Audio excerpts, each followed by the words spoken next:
Yo guys, what is up? Max in our Wonderlands video, and today we're going over my Spellshot build. Now this is a Spellshot Stabbomancer multi-class. The focus of this build is to increase our spell damage as much as possible, which will translate into more gun damage, and then use buffing spells to increase our gun damage even more. I will have a variation out on this build that is a Spellshot Graveborn that is more of a caster focus build, so keep your eyes peeled for that one as well.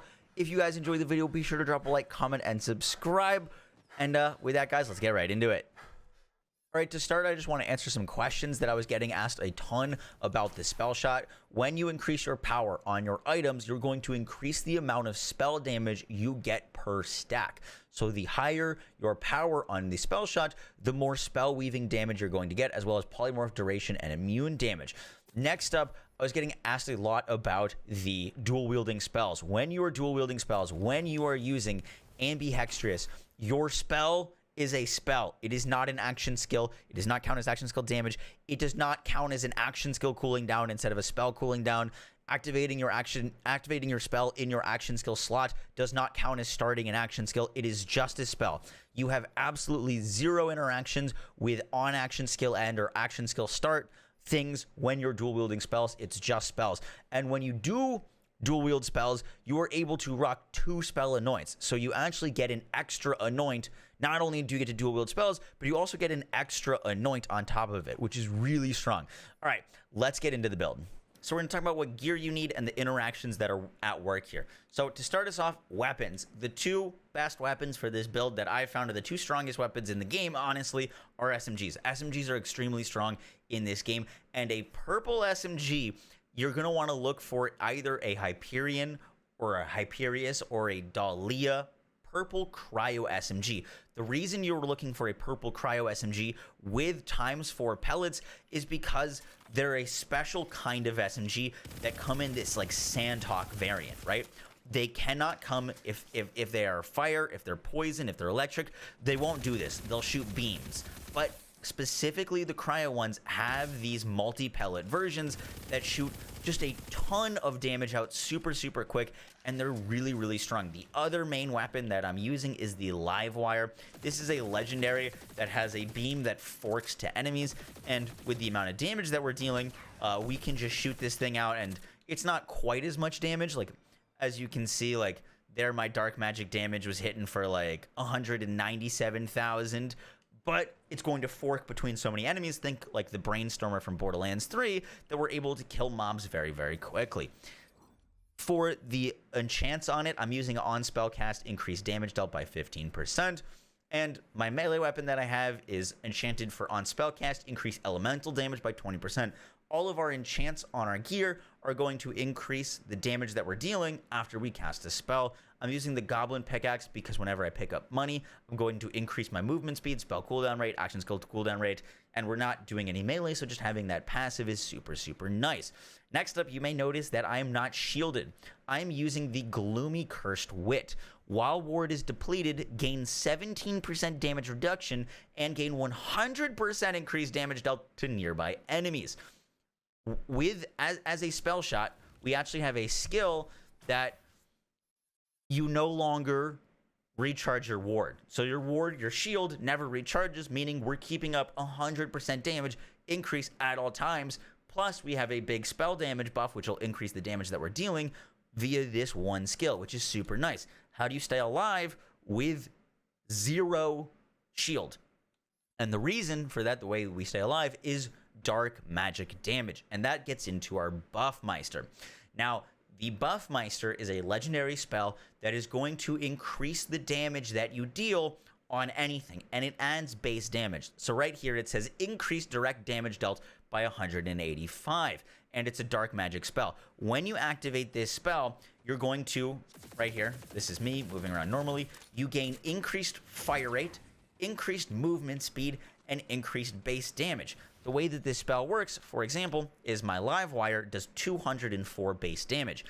The Buffmeister is going to add its direct damage dealt by 185. So it's basically going to add 204 shock damage and then another damage instance that is going to be 184 dark magic damage. And this applies before all buffs are active. So any percentage increases to gun damage, any percentage increases to anything, this is adding basically base damage, which is crazy because that's how we're able to scale it so much.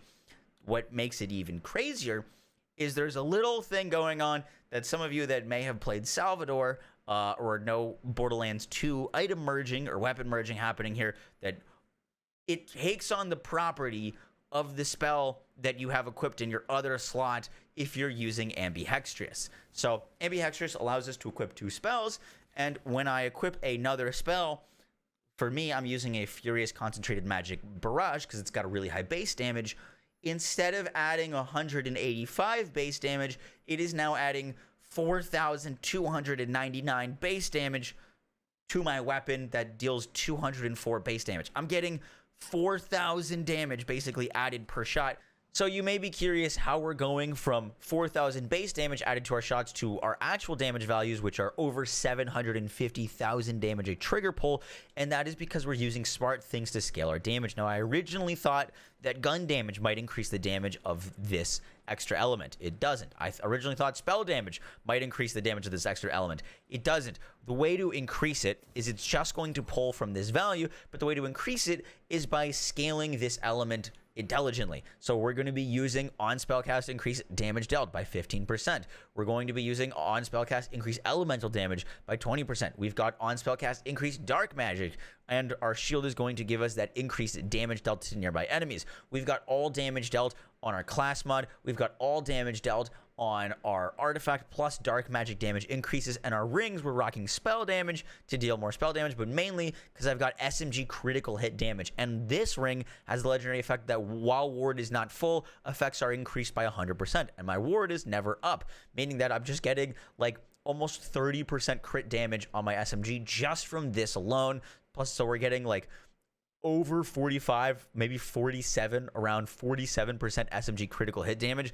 There are really good ways to scale this. Now, for when it comes to our skill tree and our secondary class, you may be wondering why I picked Spellmeister, and that's because of the utility that Spellmeister allows us. Just this alone, I'm currently not really spec'd into any skill points just for this demonstration that I wanted to show you.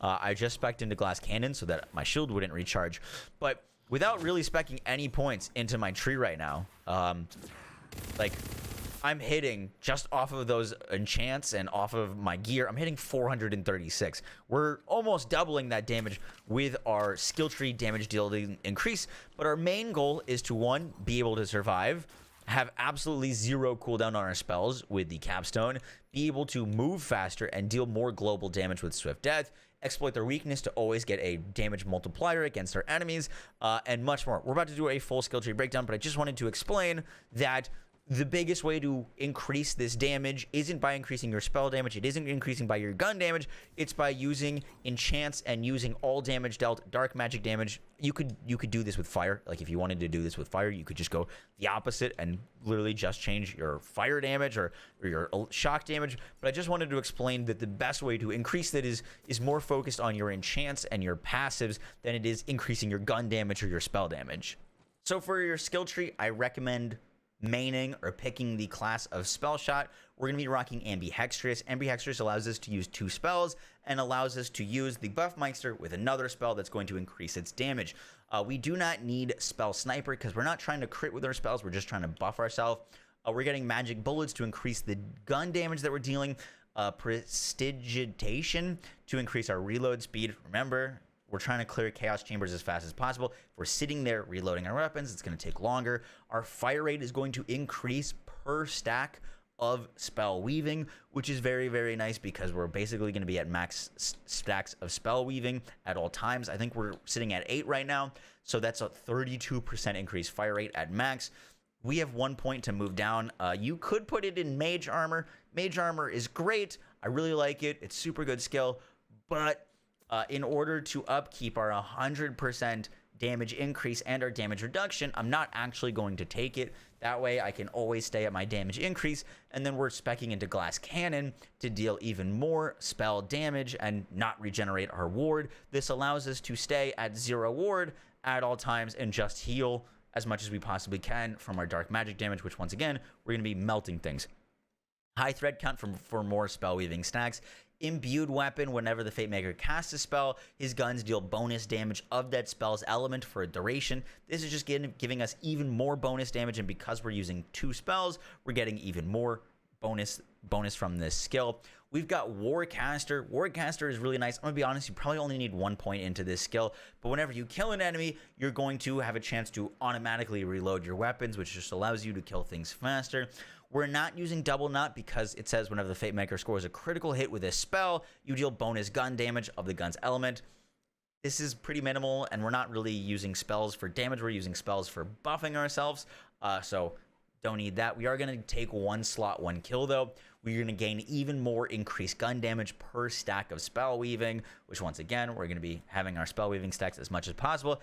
And then for the capstone, gun critical hits have a chance to instantly reset all spell cooldowns. This skill has a short cooldown. Cooldown of 5 seconds, chance is 15%. I was like originally that this was going to be hard and it'd be difficult to crit. You crit in this game like crazy. I only have a 9.4% critical hit chance, and I'm constantly critting on everything I do. So you're constantly going to be able to take advantage of that capstone. It's not like you need to hit headshots anymore. You just crit on basically anything, shooting enemy dots can crit, your gun can crit, your spells can crit. It's pretty easy to activate that capstone.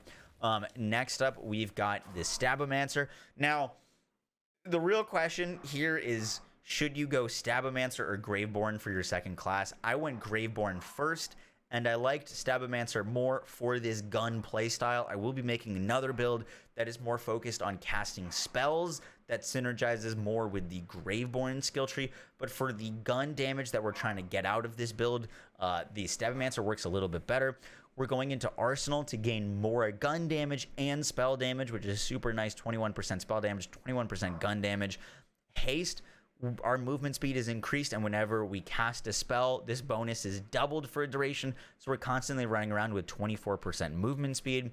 We're getting Swift Death. The faster that we move, the more damage that we deal. This is very similar to Zane's skill tree, and we're moving around whenever we cast a spell, whenever we kill enemies with spells. We're basically just, we have so much movement speed that we're able to take a lot of advantage out of Swift Death. Next up, we've got Exploit Their Weakness. Whenever the Fate Maker applies a status effect to an enemy, this enemy takes increased damage from all sources. We're basically at any given time doing at least 2 status effects, which allows us to get at least 12% damage increase out of this, which is really nice. My class mod specs into Nimble Fingers. I don't actually have any points into here. I wouldn't put any points here. What I did put points is into Elusive, which is giving you evasion rating, which means that you can dodge enemy damage or just straight up ignore enemy damage. It's not a must-have, but it's a nice thing to have. And then the last point that I put, and you could put this last point into anywhere, I just put it in a sneak attack for a slightly increased to critical hit damage because we're going to be critting a lot. For our hero points, I recommend putting points as much as you possibly can into crit damage and crit chance. While you were leveling, before you get the capstone, I recommend putting all your points into spell cooldown. Spell cooldown is super nice to have before you get the capstone, but once you get the capstone for Spellshot, you don't really need spell cooldown anymore. I put some extra points here just to have. I'm not going to benefit too much from like these other things, so spell cooldown is just nice, but mainly focusing on crit chance and crit damage is going to help our damage and our capstone out to increase our critical hit chance, and we're getting more critical hit chance because we picked Spellmeister at 9.4%. Guys, that is going to do it for the video. I hope you enjoyed. I hope you learned something new about the Spellshot and how to build it. I will say that this is going to be my only build that I put out that uses this spell merging glitch or interaction, just because I do think it's a little overpowered, but I wanted to show it off and show how to use it because it is incredibly powerful. And if you're looking to make other builds, you can play this and like farm for other builds for your other characters, because there simply isn't anything that's like clearing quite as fast as this. It is pretty freaking powerful. So yeah, I hope you guys enjoyed the video. I will catch y'all in the next one, guys. Take care. Peace.